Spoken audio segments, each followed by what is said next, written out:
Hey, what's up guys? Psych-E here with a new video. Today I am bringing a strain test. So what I've decided to do here is I've got a bunch of spore syringes, liquid cultures, and spore prints that I've been meaning to test and see if they're still viable. So what I've got here today is I've got agar plates that I made a couple days ago, and I'm going to be just putting the spores on there and seeing the development. So one tip that I found whenever I do any sort of mycology is I always like to get prepared ahead of time. So in this case I'm gonna pre-cut my parafilms for all the plates I'm gonna use. That way whenever I need to wrap anything, I'm not shuffling around. Again, I really like to keep my area clean and organized based on what I'm going to be doing in the future. So for this, I am taking all the needle tips and I'm going to flame sterilize all at once, because each needle, if I was to do it one at a time before every plate, it would need a little bit of time to cool down, and that would actually take kind of a long time. So since I've got over 10 strains, I decided to go ahead, put all the tips on, and flame sterilize everything at once. When you're sterilizing your needles, you just want to make sure you get the tips red hot. And so that what that's going to do is make sure that if there was any kind of like lingering bacteria, like contaminants in the inside the tip of the needle, you're making sure to burn that off. So it also needs to cool because it could damage the spores. So I had a little bit of issues with my phone. It started to overheat, so I wasn't able to capture the labeling of all the plates, but I pretty much did the same thing as I did with the needles. I just got all the plates out and I labeled them prior based on which syringe or spore print I was going to be using on them. And usually I'll write the date I'm putting the spores on, or the liquid culture, and I'll also write what I'm putting on there. So if it's a spore solution, spores, or just a liquid culture, I like to write that down. Next step is I'll just kind of shake around my syringe, make sure everything there's movement around there, so I'm not getting like one clump of spores or anything. And I get my plate ready, and it's as simple as just opening it and just squirting a little bit in there. Not too much, just a little bit, doesn't need a lot. And then just want to close my plate back up as soon as I can. And that's pretty much how you want to do it. So very simple, very quick, and I think the key to that is just to have everything ready. Your plates are labeled, your syringe were already made, and the parafilm already cut and ready to go. That makes a world of difference. You're just really limiting the amount of time that your plates or spores are out on the open.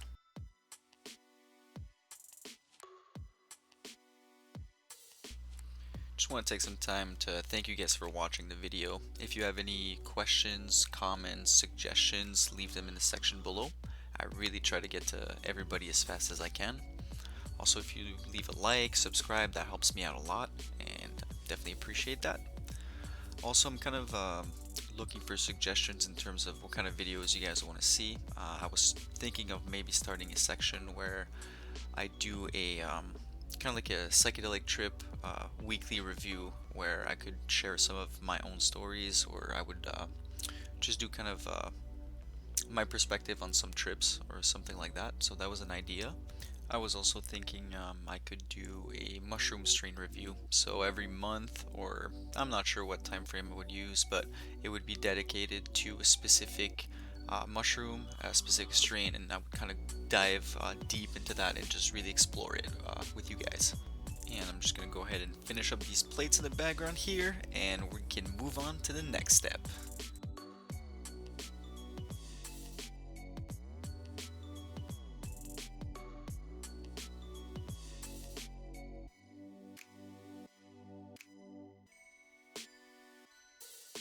So my liquid cultures and my spore syringes are complete.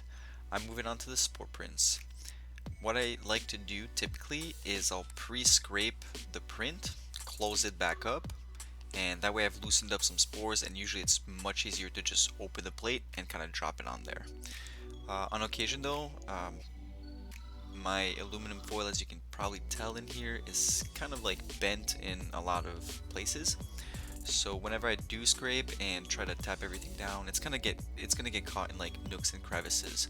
So I will go right over the plate and just scrape it down.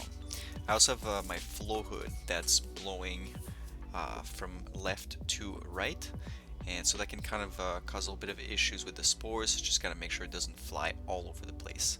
But again, same thing here. Just as soon as I'm done scraping those spores on there, we close the plate, close our spore print, because those stay good for a really, really long time if you take care of them. I leave them in a nice cool place, so fridge for example. And then we're gonna go ahead and wrap our plate as well as soon as we can.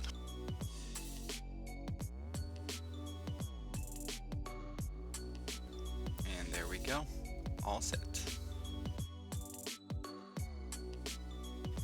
I'm going to repeat that same process for all my plates.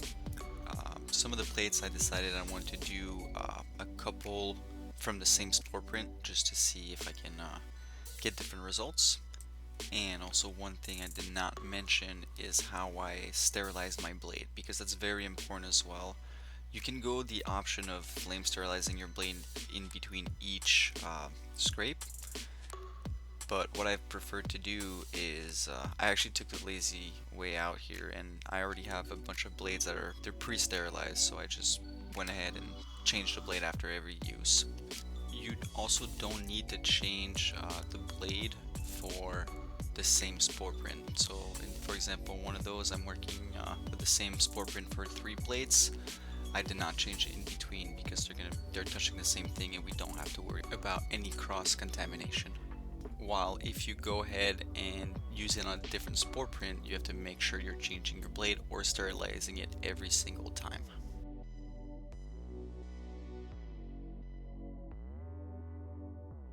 So in about a few days, once the spores have landed on our agar medium, we should start to see a little bit of a mycelium growth, and we'll be doing an update on that.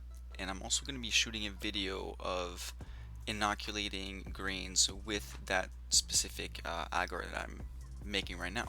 But really, that's the exciting part is in about a week when we start to see all that mycelium growth, see if those spores are viable, see what grew, what didn't, see if we have any contamination of any sort. So anyways, really excited, and I'm definitely going to bring that update for you guys.